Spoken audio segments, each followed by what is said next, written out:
गेल्या 8-15 दिवसात श्रीमंत होण्याचे आणखी काही नवीन उपाय आपल्याला समजायला लागले आहेत.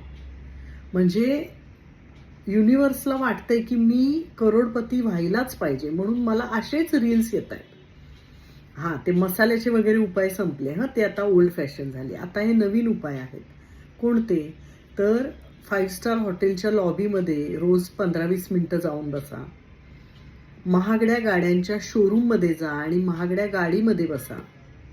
श्रीमंत लोक जिथे जिथे जातात त्या त्या ठिकाणी जा आणि फील करा की तुम्ही श्रीमंत झाला आहात.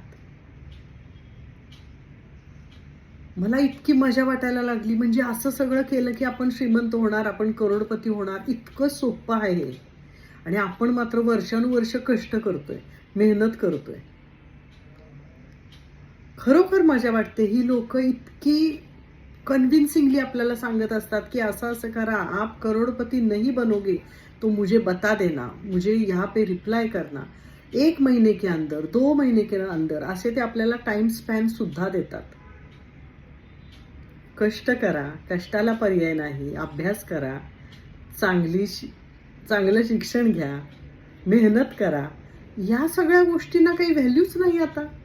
हे सगळं करायला कुणीच सांगत नाही, फक्त तुमच्या आई वडील सांगतात.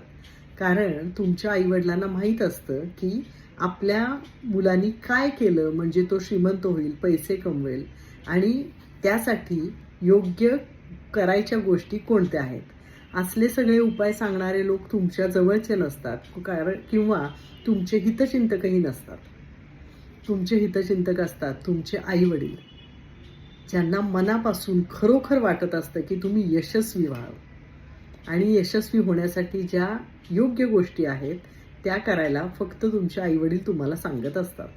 हे सगळं ऐकायचं आणि सोडून द्यायचं किंवा एन्जॉय करायचं.